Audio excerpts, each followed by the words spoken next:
Hey everybody, and welcome back to Finite Element Analysis of Solids and Structures. Today we're going to continue our discussion of solving boundary value problems with a focus on particularly trying to reduce our solution of boundary value problems into something a little bit more tractable.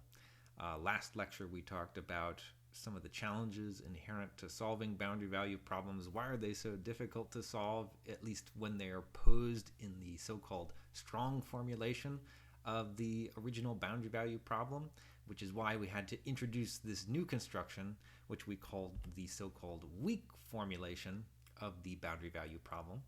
And it's important to reiterate that the weak formulation is nonetheless an equivalent statement of the same boundary value problem in the end. Solutions to the weak formulation are also nominally solutions to the strong formulation, although they admit a broader class of potential solutions to such problems. And in particular, they might have their derivatives being not exactly well-defined everywhere. In fact, they may have special locations where the derivative of such functions may not necessarily be well defined, but that introduces no complications in the case of seeking weak solutions to these so-called weak boundary value problems. So there are some advantages to that. There's also some advantages, as we'll see in today's lecture, to having our boundary value problem posed in this particular format. Not as a statement of equilibrium expressed in this pointwise format as we would have in the statement of our governing differential equation in the strong formulation of the problem, but rather having manipulated our statement of the boundary value problem into this integral average form of equilibrium, weighted by this additional function. You could think of it as a test function, which tests satisfaction of equilibrium relative to this weighted integral measure of the sum of forces acting on some kind of non-local chunk of material. Or you could think of it as something like a virtual displacement that has an analog to the classical method of virtual displacements and virtual work, in fact. So you could think of this weak formulation of elasticity as being nothing more than just an application of the same principles you may already be familiar with from structural analysis. That is to say, the principle of virtual work, just now applied in this sort of continuous representation of the problem in this integral average statement of equilibrium.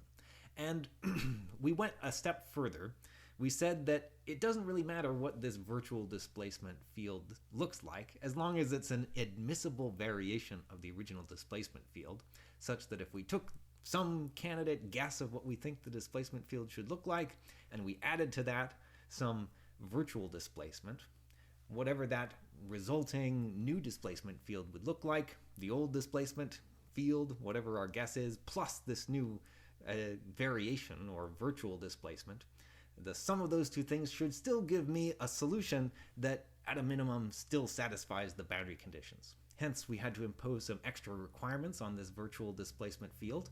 It had to satisfy homogeneous boundary conditions, or in other words, anywhere that we were constraining the displacement of our kind of candidate guess for this displacement field, we had to, at that same location, impose the constraint that our virtual displacement field had to basically be equal to 0 at that same location, as kind of shown in this example.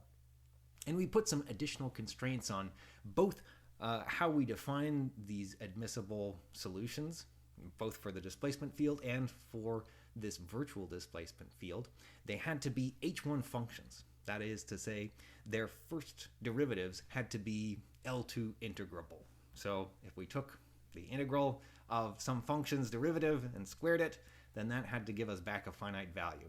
And you can kind of surmise that that should be the case, especially if we're posing these statements including this internal energy term that involves kind of the first derivatives of both the displacement field and the virtual displacement field.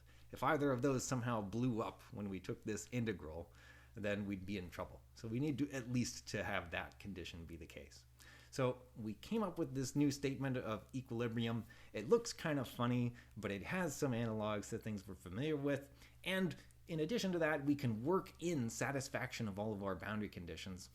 Displacement boundary conditions imposed on the displacement field and on the virtual displacement field. We can work those exactly into these kind of admissible sets of functions in which each of those two functions must live when we're seeking solutions. And if we want to include other things like force boundary conditions and things, we can actually include those boundary conditions directly in these statements of equilibrium, kind of shown here. So if we have some external force applied on the right-hand end of this member, we can include that in this equilibrium statement. And this statement really has to hold for any possible virtual displacement field.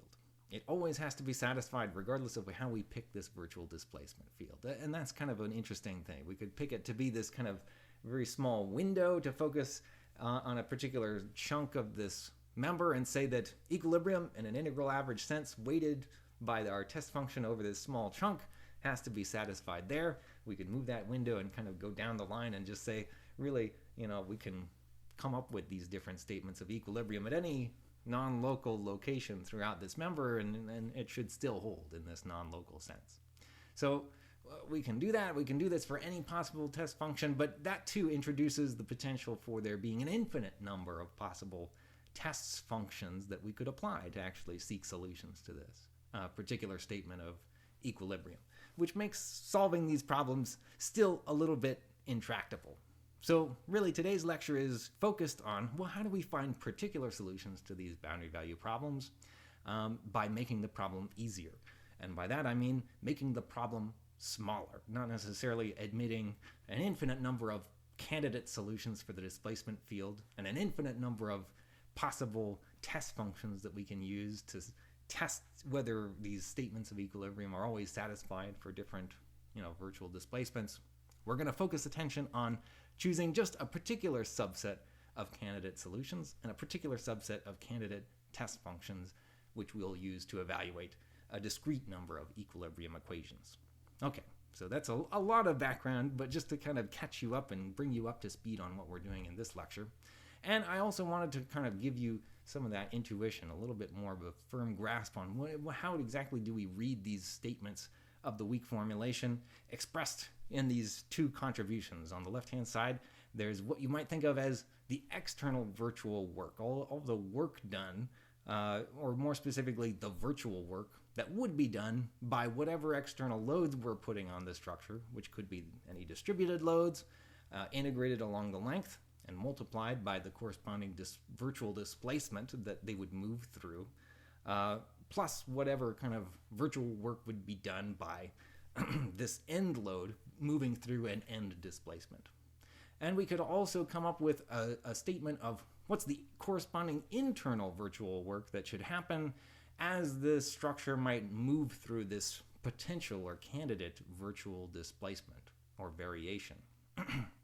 And we noted that for any possible virtual variation, the internal work or rate of internal virtual work should really balance with the same rate of external virtual work. And really those statements, that equivalence is kind of one way that you can interpret this statement of the principle of virtual work in action through this equivalent statement of the weak formulation. All right, now let's come back to this whole question of, well, if we've come up with an equivalent way of posing boundary value problems apart from how we've posed things previously, as with the strong formulation, how exactly do we solve these, this alternative formulation and statement of a boundary value problem? In the case of the strong formulation, it was clear how we actually solved these problems, and all we had to do was work kind of from the bottom up. We provided some examples where we started from some given external distributed load that we might apply to the structure. We came up with some set of differential relationships between that externally applied load and how the internal force varied, and we could take a series of reverse steps, integrating those expressions twice, introducing some extra constants of integration along the way, and eventually we could come up with some statement for what we thought the corresponding displacement field should be.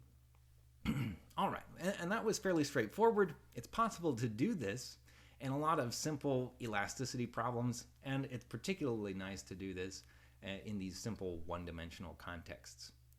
It's not always possible to do this same procedure when you go to 2D and 3D. In those cases, solving boundary value problems in this way by successive integration simply is not tractable to do. So we have to come up with more complicated methods, and in particular, that's why we use this so-called weak formulation.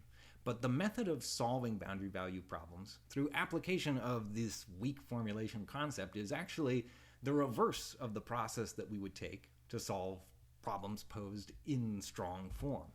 When we have a problem expressed in its weak form equivalent, we actually do things a little bit differently.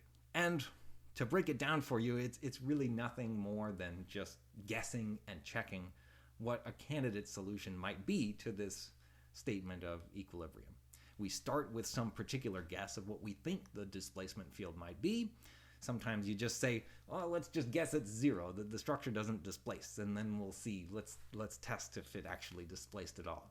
You plug in that guess for the displacement field, your current, best guess of what you think it is, and then you go down rather than up in this whole traversal of linking displacements to strains, strains to stresses, stresses to internal force, and then plugging that into our statement of virtual work, effectively.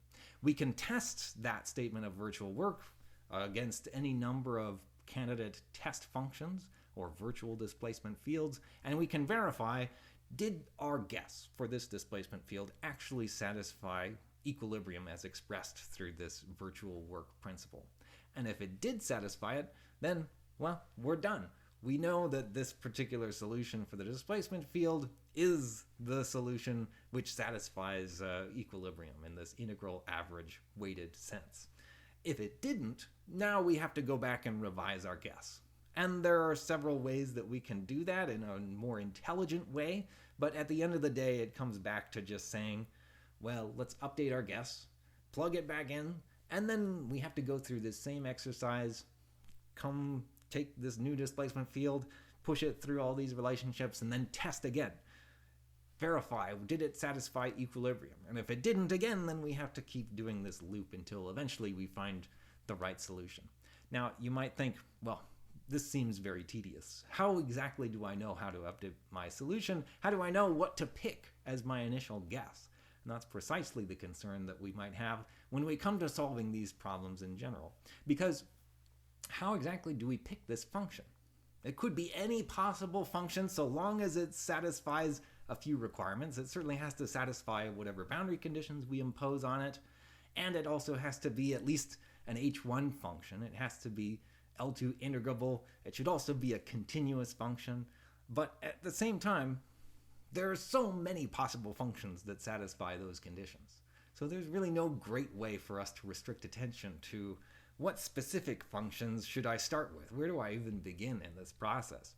So that's really the challenge, is how do we confine attention to really only potential candidate solutions for the displacement field that we think are going to be the ones that actually satisfy equilibrium?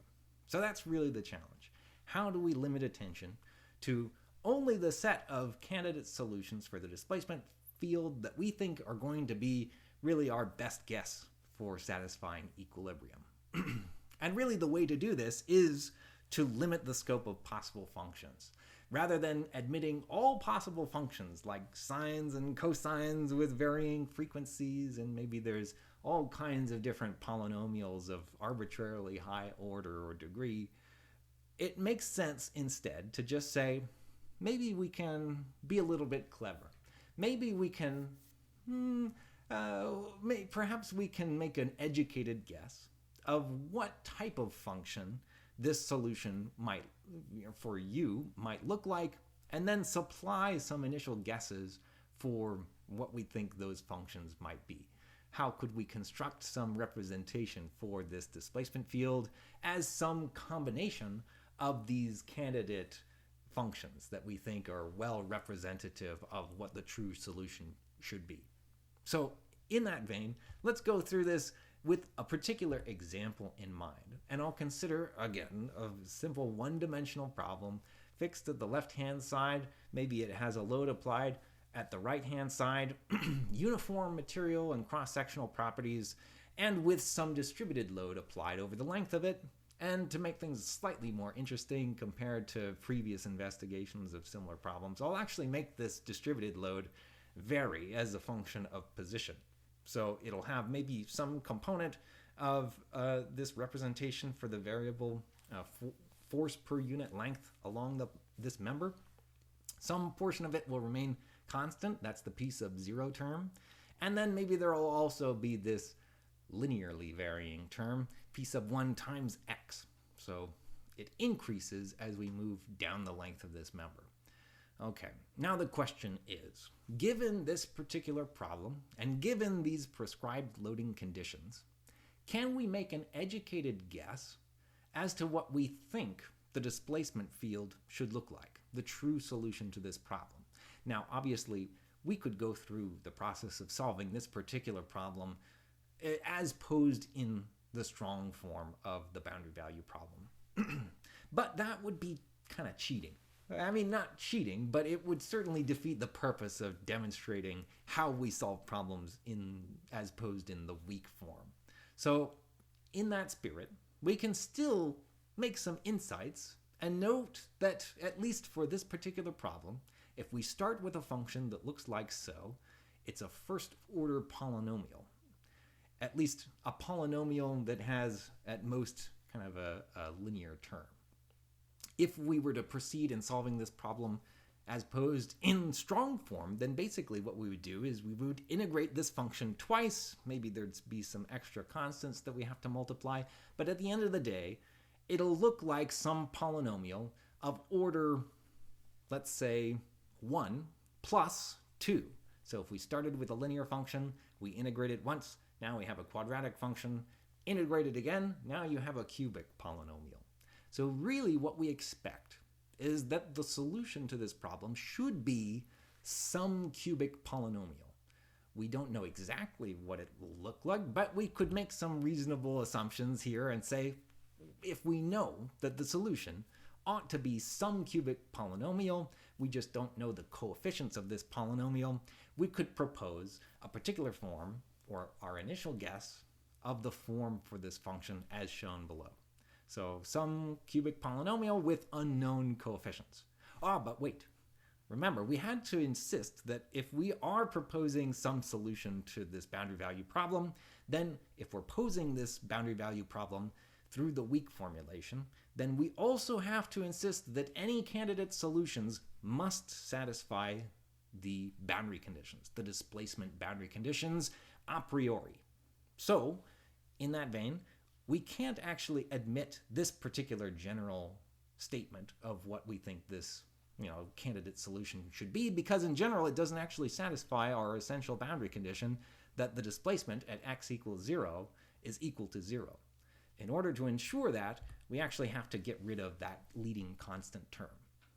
If we just set that term equal to 0 though, and we basically say it's a third order polynomial but it doesn't have a constant term, then we ensure that for any possible setting of these coefficients, u1, u2, u3, prepending each of these different monomial terms, then we'll always satisfy that boundary condition. So we've restricted attention to candidate solutions that are third order polynomials, but which always satisfy this essential boundary condition.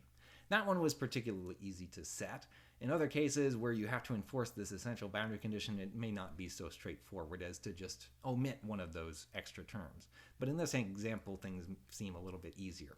All right, so now we've come up with a candidate guess of our solution. We haven't been specific about which particular values of these coefficients should we plug in and use to verify satisfaction of all of these different equilibrium equations, but we can at least say that whatever solution we have should be some combination, some linear combination of this set of special functions, the monomial functions x, x squared, and x cubed. Now, you probably see where this is going. This whole concept of defining our function as being taken as a linear combination of these candidate sets of differing functions, this is nothing more than supposing that our solution belongs to some particular function space that is spanned by this particular set of basis functions, where those basis functions are nothing more than x, x squared, and x cubed. And this whole concept of using a function space that comprises just that set of three functions really isolates attention to only those functions that can be composed as a linear combination of those three functions. Now, there's still an infinite number of possible functions that can be assembled from some linear combination of those three functions. But it's nonetheless representative of a function space which has finite dimension. And that's going to be particularly relevant when we try to actually come up with candidate solutions.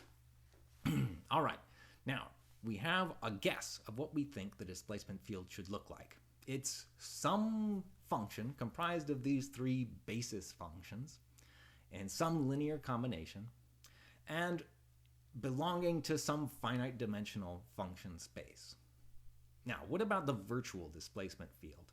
If I'm looking for possible variations to this candidate displacement field, what I have to do at this point is actually suppose that if I'm going to take this displacement field and add to it a virtual displacement field such that the addition of this candidate displacement field plus our virtual displacement field, that the resulting function should also be representable as a combination of x, x squared, and x cubed. It should also be some cubic polynomial function, and the virtual displacement field must also satisfy this kind of essential boundary condition.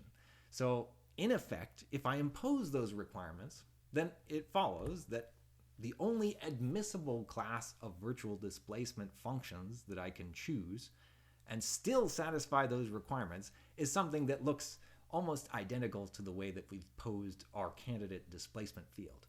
It should be some virtual displacement field that is also some combination of x, x squared, and x cubed, and which also satisfies this homogeneous essential boundary condition that the virtual displacement at x equals 0 equals 0.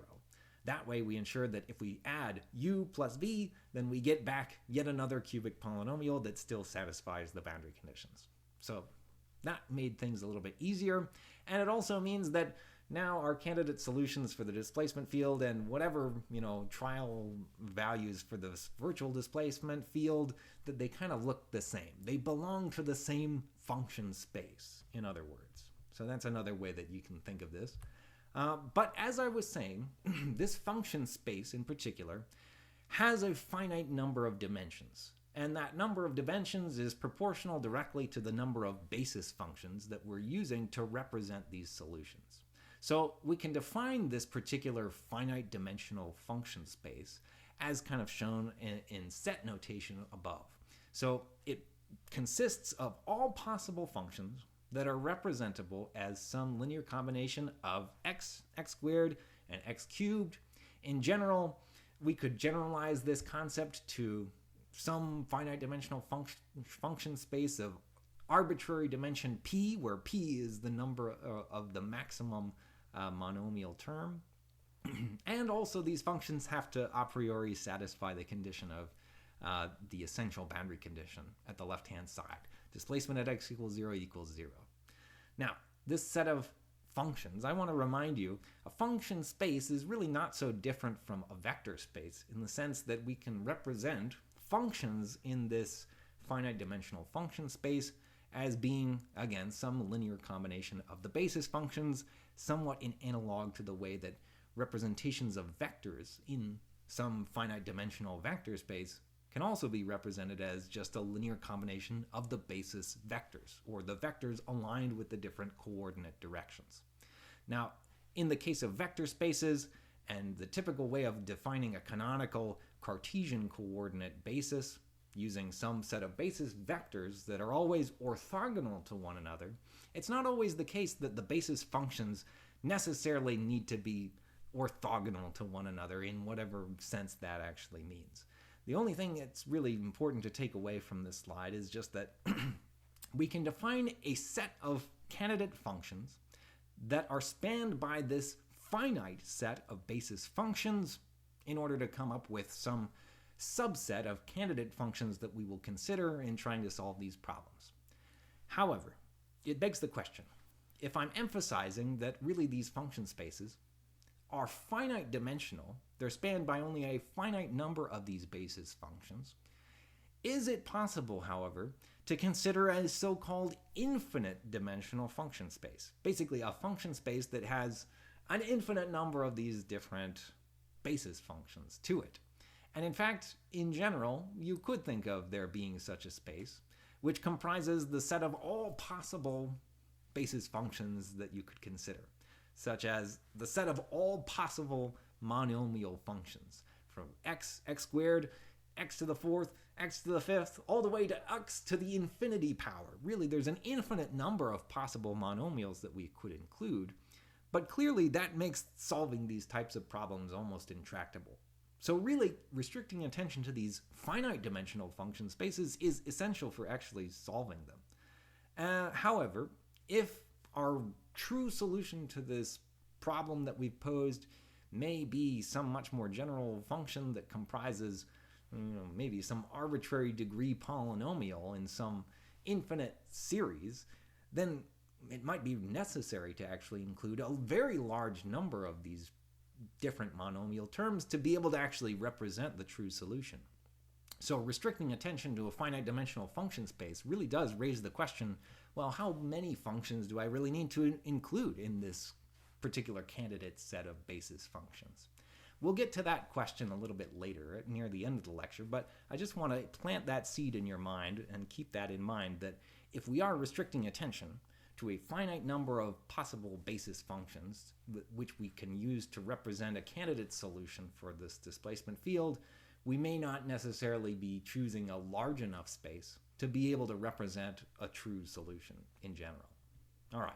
Now, with that caveat in mind, let's come back to this issue of actually solving this originally posed weak formulation statement of equilibrium. Now, the problem is, our original problem is stated as follows. Let's look for the displacement field, some function that satisfies the essential boundary conditions, and we'll also restrict attention to just a candidate solution which is representable and belonging to this finite dimensional function space UP, representable in terms of x squared, and x cubed, let's say. And additionally, we suppose that whatever candidate solution we pick, that it should satisfy this statement of equilibrium posed in this integral average sense. And in order to have an admissible variation of this particular solution field, we insist that whatever virtual displacement fields that we look at should necessarily be belonging to that same finite dimensional function space. Okay, so really what that means is that if I say this set of functions, or rather this candidate solution, if it satisfies the weak form as posed in this integral statement, it should satisfy this statement for all possible virtual displacement fields, but for all possible virtual displacement fields belonging to only a finite dimensional function space used for representing these kind of virtual displacements. Now, the advantage of this will become clear momentarily, but we have to work through a little bit of a derivation. So to get there, first of all, what we need to do is plug into this expression these simplistic representations for each of these different terms. For the virtual displacement field, we plug in its finite dimensional representation as some combination of x squared, and x cubed, with associated coefficients v bar sub j. Now I just plug in that particular representation for v as a function of x squared, and x cubed, and I can do the same thing for how we choose to represent u, this kind of finite dimensional representation for the displacement field, also as some linear combination of x squared, and x cubed. All right, now that I have that, I plugged in these expressions.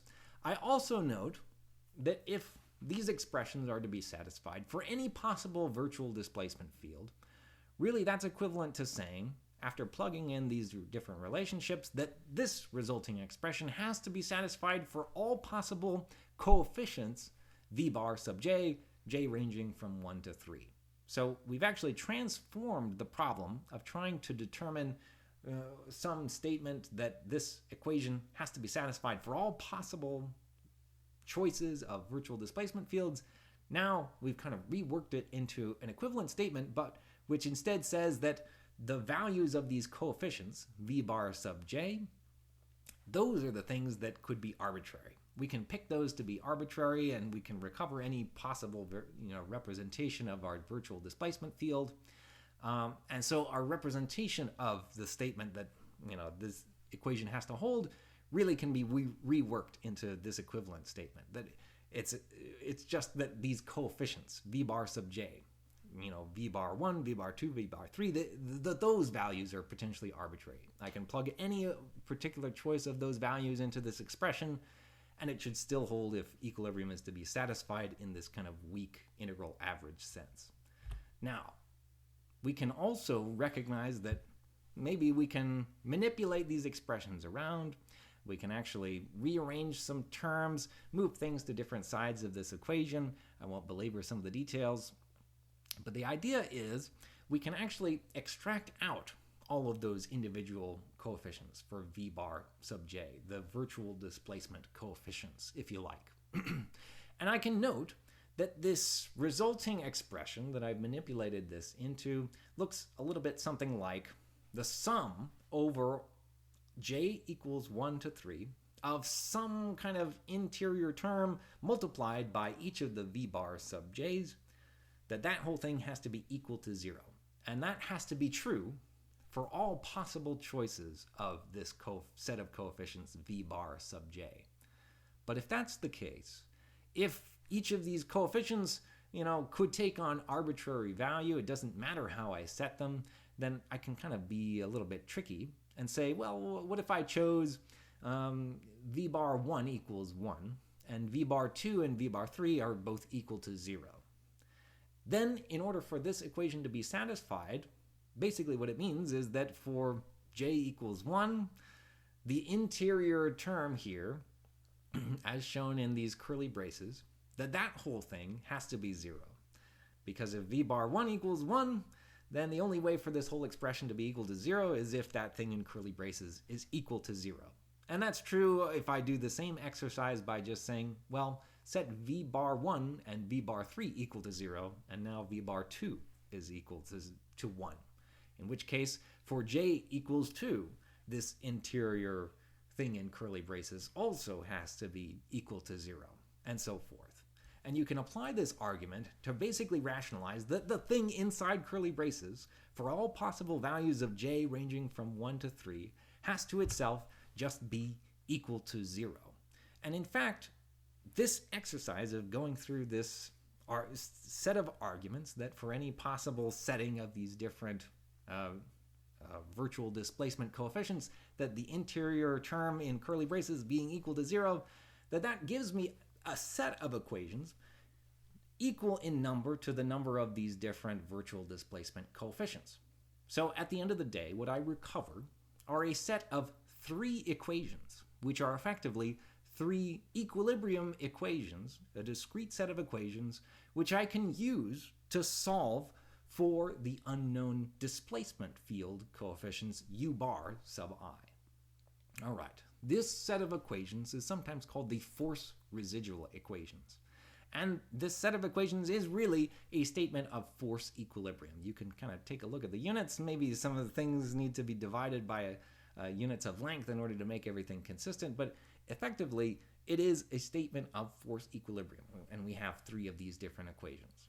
All right, now that we have these different equations, what we could do in order to solve for the actual unknown displacement coefficients, the u bar sub I could take this representation, expressed almost entirely in terms of these indices I and j, where both I and j range from 1 to 3. What I could do is I could express it in this single equation format and say that this is really expressive of 3 equations indexed by j ranging from 1 to 3, or I could recognize that, well, let's be a little bit more explicit in representing the I and j coefficients and just expand everything out into the format of this sequence of, equations, representable as a matrix of all these kind of terms of this integrand here on the left-hand side, giving me this kind of larger 3x3 array or matrix. In terms of the coefficients, the three unknown displacement coefficients, I can arrange those into the format of a vector. And similarly, on the right-hand side, the equivalent forces imposed by any kind of external distributed loads or end forces, that too can be arranged into the format of a vector. And now that we have things manipulated into this format, you probably have a good idea of where I'm going with this.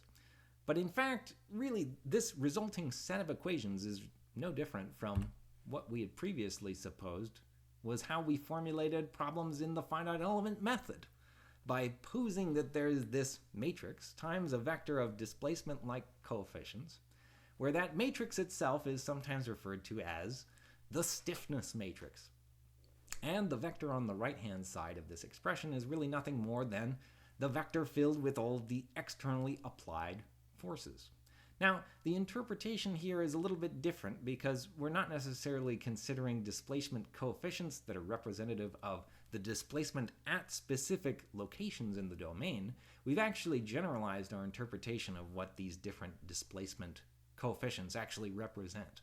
They're just the coefficients of some polynomial function that we're using to represent the solution for the displacement field. So it's a little bit different from how we posed equilibrium and constructed our finite element systems of equations, but nonetheless the concepts are pretty much the same. We have some matrix times a vector of the unknown coefficients representing the displaced solution of our kind of problem of interest, and we have some set of, a vector of values on the right-hand side that are representative of all the external forces we're putting on this structure. So conceptually similar, and the procedure for actually solving those unknown displacement coefficients is fairly straightforward. All we have to do is invert the stiffness matrix and solve directly for the unknown displacement coefficients. So in the end, this particular method of posing that the solution belongs to some finite dimensional function space and is representable as some kind of restricted set of basis functions, and supposing also that the virtual displacement field belongs to the same set of finite dimensional functions, formulating some resulting set of equilibrium equations with as many such equations arising as we have unknown displacement coefficients that we have to solve for. Given that collection of functions and equations, we can solve for the resulting displacement coefficients and, call it a day. Now, what exactly did we do here? Well, it turns out that this particular approach has a special name. It's called a Galerkin method, named after Boris Galerkin, who came up with the idea that if you're solving these differential equations as posed in the weak form, then one way of solving them is precisely to take this approach that we've suggested. Suppose that the solution belongs to some finite dimensional function space representable in terms of a finite number of these basis functions. Here I'm just calling them this var phi symbol. And I can say that, well, if as long as this particular candidate solution is representable as a linear combination of these basis functions belonging to this finite dimensional function space, then I can solve for what those resulting displacement coefficients are, as long as I also suppose that I'm admitting some particular form for the virtual displacement field that has an identical form. At least that's true if we're supposing we're adopting a symmetric or Ritz-Galerkin method, where the chosen form for the virtual displacement field is identical to the chosen form for the candidate displacement field. So in that sense, we use the same set of basis functions, more or less, modulo how we enforce the boundary conditions to represent our actual trial solution as well as our virtual displacement field. All right. Another interesting consequence of this particular choice of a symmetric Galerkin procedure in using the same basis functions to represent both the trial solution field and this virtual displacement field, we actually notice that the stiffness matrix that results we'll have a form that is symmetric. And just kind of take a look at this particular expression for the stiffness matrix, and you'll notice that it is in fact symmetric. If you look entry-wise in each of these different terms on the off-diagonal, that if you reflect them against each other, we get basically the same entry values. And that's purely a consequence of choosing this so-called symmetric Galerkin procedure. And that property of the symmetry of the stiffness matrix is one that carries through also for finite elements, and it has some other very nice properties. It's very advantageous to choose a symmetric Galerkin procedure. It ensures a bunch of other benefits in terms of stability, and I won't go into the details, but it's very nice. It's very nice. Okay, so that's what Galerkin methods are, and they're basically the foundation for all kinds of other numerical methods, including finite element methods, to come up with approximate solutions to these boundary value problems by supposing that the solution belongs to some finite dimensional function space. But I want to come back to this issue. The issue that, as I said earlier, well, what if the solution that we're seeking is a much more complicated function than the finite dimensional function space that we particularly focus attention to? So let's revisit this example that we looked at previously, just a moment ago, and imagine that instead of thinking logically and saying, well, we know that the solution to this problem, if we were to solve the strong formulation of the boundary value problem, we should expect to get some cubic polynomial. All right. Well, what if I were being a little obtuse and I said, well, I'm lazy and I don't want to look for another cubic term in this polynomial. I'm just going to choose a quadratic polynomial and restrict attention just to a smaller set of functions from which we will choose to represent our candidate solution for the displacement field. That makes life a little bit easier because now I only have two unknown displacement coefficients, u1 and u2, that I have to solve for. And, maybe it'll work out. Who knows? I mean, we won't know until we try, right? So we may as well give this a go. But I want to point out that it's possible that we could have gone with this assumption and said, well, maybe this function, especially if this function representing the applied external load is maybe not a polynomial, it could be something more complicated than that. Something that maybe it's not exactly clear what we should choose for our candidate solution field. In that case, and in many cases, it's not clear what is the best possible choice for our candidate solutions that will actually give us back the exact correct solution to this boundary value problem. We have to make a guess. We have to choose some representative set of functions in order to come up with some approximate solution to this problem. But really what we want to find out is, how good is this approximation? Is it still okay to proceed with whatever approximation we would get from just choosing this quadratic polynomial representation for the solution? Well, to find out, we really have to go through the exercise. So supposing we went and came back to our same approach of setting up some system of equations, now in terms of only two displacement unknown coefficients, and with two corresponding equilibrium equations that we could set up based on how we would choose our representation for the virtual displacement field, that itself would have only two virtual displacement coefficients whose arbitrary variation would give us these two corresponding equilibrium equations. Arranging this into the format of a matrix, noticing also that the resulting stiffness matrix is still symmetric because we've chosen a symmetric Galerkin type of procedure. We can push through some of these integrals and simplify things a little bit. We can notice that the resulting 2x2 stiffness matrix, we can invert such a stiffness matrix actually quite readily using common formulas, and the resulting expression looks like it would at the bottom of the screen here. We can then use that, move that inverse stiffness matrix over to the right-hand side, multiply it by the resulting vector of whatever external forces we've put on the structure, and we can come up with direct solutions for each of these two displacement unknown coefficients, expressed in terms of the material properties, the cross-sectional properties of the member, the length of the member, and these different external force quantities. So that's our approximate solution, assuming that the solution is some quadratic polynomial. Now, we won't know exactly whether this is representative of the true solution or how good is this solution unless we actually go through the exercise of also determining what is the exact solution for this particular problem. And the conventional way of doing that is just by solving the strong formulation of this problem.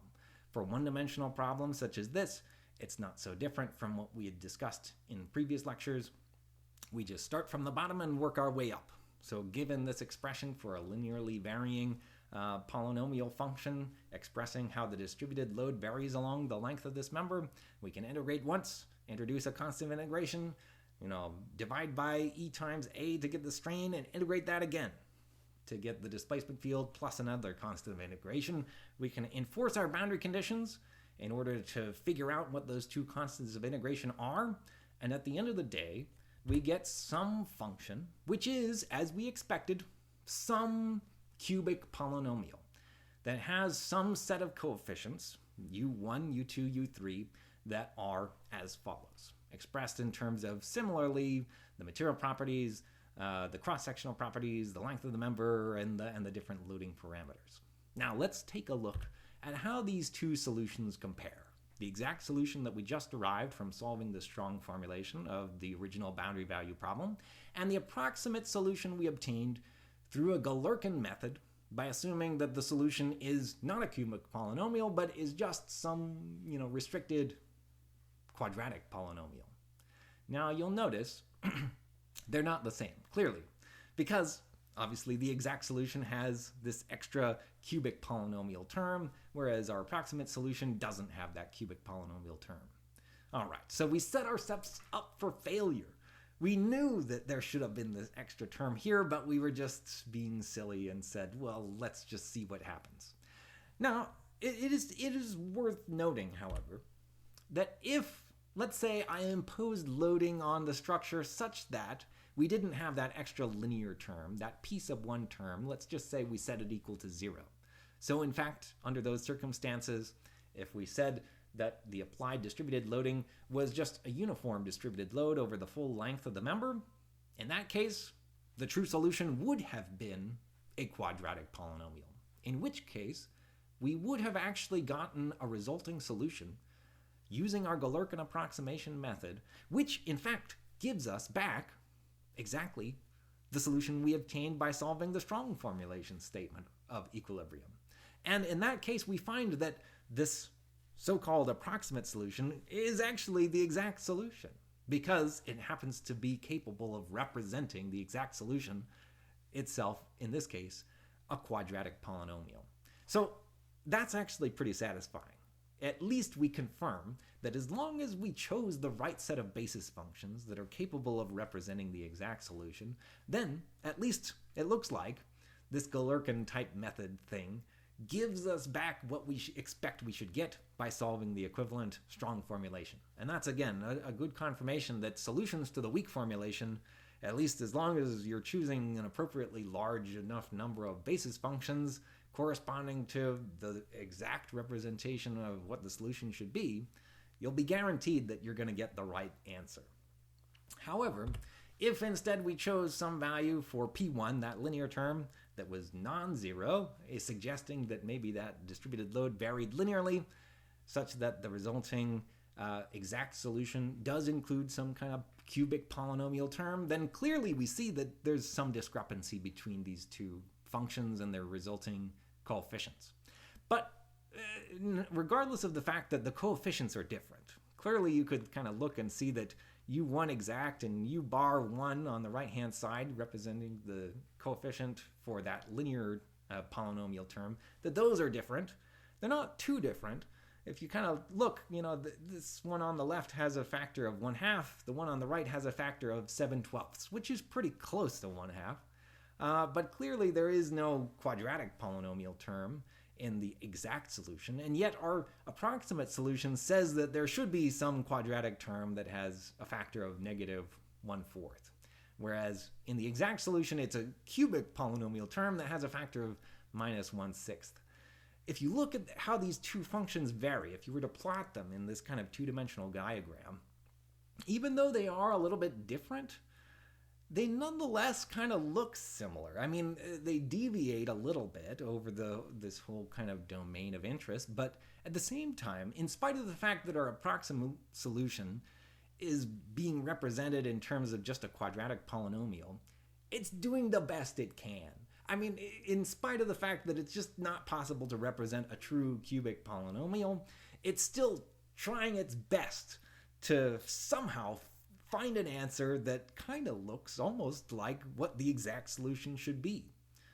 Now, that's an interesting observation, and in fact, this particular observation leads to an interesting conclusion about Galerkin methods. And to understand this, it's worth kind of taking a moment and supposing and recalling certain details about function spaces and function norms in particular. So, suppose I had some way of measuring the length of a function in much the same way that we might measure the length of a vector in a vector space. The norm of a vector gave us some measure of the length or the size or the magnitude of that vector. In a similar way, the norm of a particular function, as defined in a function space, gives us also some kind of measure of the magnitude of this function.